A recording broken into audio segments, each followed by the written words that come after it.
कि मुझे डिस्क्वालीफाई करके, धमका के, जेल में डाल के मुझे बंद कर सकते। नहीं, मेरी वो हिस्ट्री नहीं है।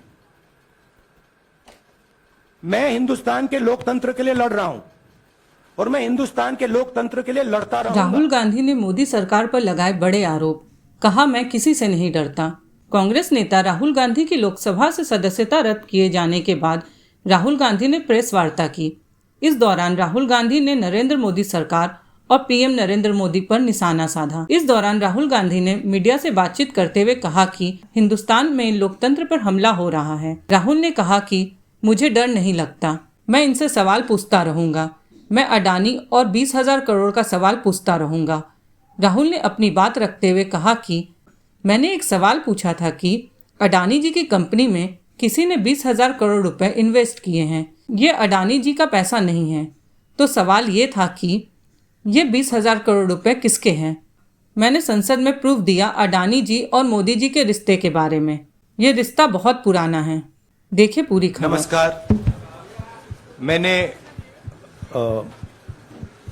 आप सब से काफी बार बोला है कि हिंदुस्तान में लोकतंत्र पर आक्रमण हो रहा है और इसका हमको हर रोज नए नए उदाहरण मिल रहे हैं। सवाल मैंने एक ही पूछा था,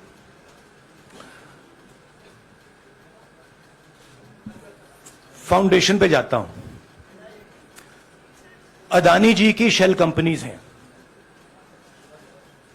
अदानी जी की शेल कंपनीज हैं, उसमें 20,000 करोड़ रुपया किसी ने इन्वेस्ट किया। अदानी जी का पैसा नहीं है, अदानी जी का इंफ्रास्ट्रक्चर बिजनेस है, पैसा किसी और का है।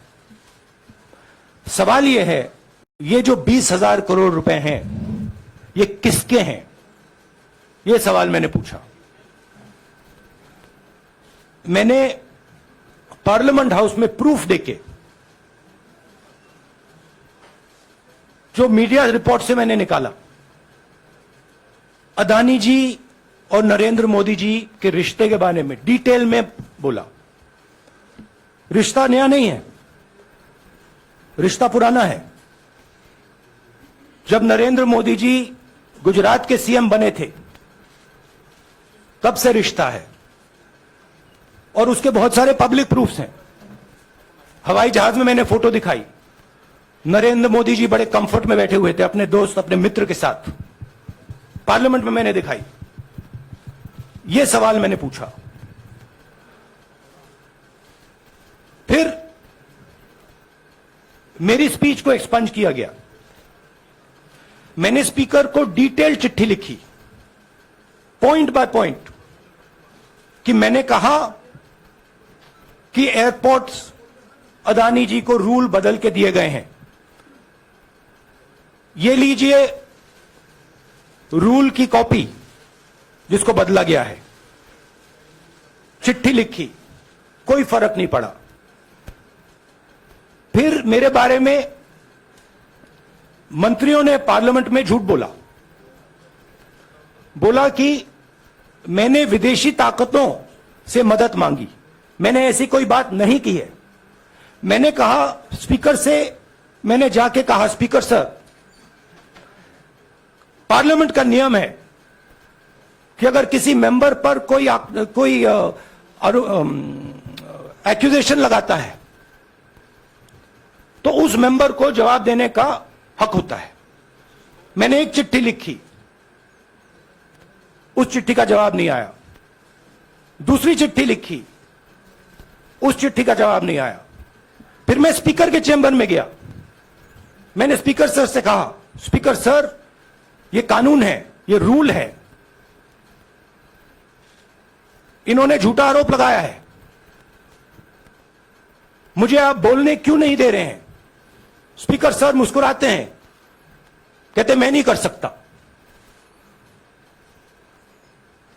और फिर उसके बाद आपने सबने देखा क्या हुआ।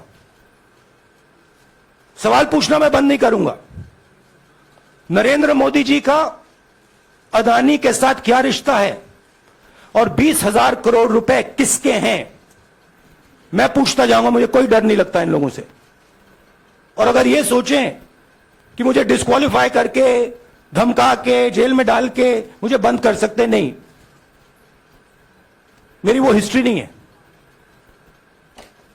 मैं हिंदुस्तान के लोकतंत्र के लिए लड़ रहा हूं और मैं हिंदुस्तान के लोकतंत्र के लिए लड़ता रहूंगा। Speaker, and I said, speaker sir, it is my right as a member of parliament when somebody makes an accusation to state my position. Please let me state my position. The first letter is not answered. I then write a second letter with more details saying the names and what was said. Still no answer. I then go to the speaker's chamber and I say, Speaker sir, what is going on? मेरा सवाल यह है कि आप शहीदों के परिवार से आते हैं, आपकी दादी भी डिस्क्वालीफाई हुई, जनता के बीच गई, आप सत्ता में वापस आए। आज के दौर में राहुल गांधी भी डिस्क्वालीफाई हो गए हैं क्योंकि तमाम आपने इश्यूज को उठाया, चीन के इश्यूज को उठाया। क्या राहुल गांधी भी जनता के बीच में जाएंगे और वही वापसी फिर से करेंगे? राहुल गांधी भारत जोड़ो यात्रा में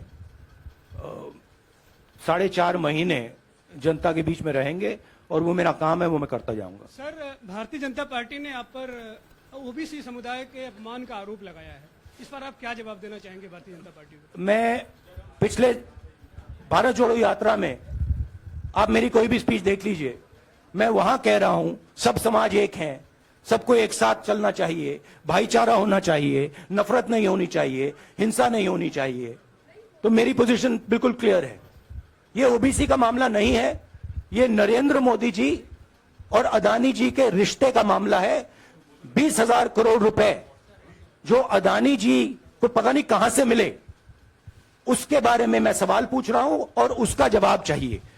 बीजेपी ध्यान को भड़काने की कोशिश करती है, कभी ओबीसी की बात करेगी, कभी विदेश की बात करेगी, कभी कुछ और बात करेगी, कभी डिस्क्वालिफिकेशन की बात करेगी, मगर सवाल यही है 20,000 करोड़ रुपए, $3 बिलियन किसका था? तो मेरा जो पॉइंट है, इस देश में लोकतंत्र खत्म हो गया है। इस देश के लोग जो इनके दिल में है, हमारे दिल में है, बोल नहीं सकते हैं। इस देश के इंस्टीट्यूशन पर आक्रमण हो रहा है और उस आक्रमण का मैकेनिज्म क्या है? उस आक्रमण का मैकेनिज्म नरेंद्र मोदी जी और अदानी जी का रिश्ता है, वो फाउंडेशन है। मैं नरेंद्र मोदी जी पर सवाल नहीं पूछ रहा हूं, मैं अदानी जी पर सवाल पूछ रहा हूं। बीजेपी अदानी जी को क्यों प्रोटेक्ट कर रही है? आप नरेंद्र मोदी जी को प्रोटेक्ट कीजिए, मैं अदानी जी पे पूछ रहा हूं। Bureau report, hotline news. दोस्तों, अगर आपको ये वीडियो अच्छा लगा हो तो वीडियो को लाइक करें, कमेंट करो, सब्सक्राइब बटन दबाना ना भूलें और ऐसी वीडियो के लिए देखते रहे हॉटलाइन न्यूज। धन्यवाद।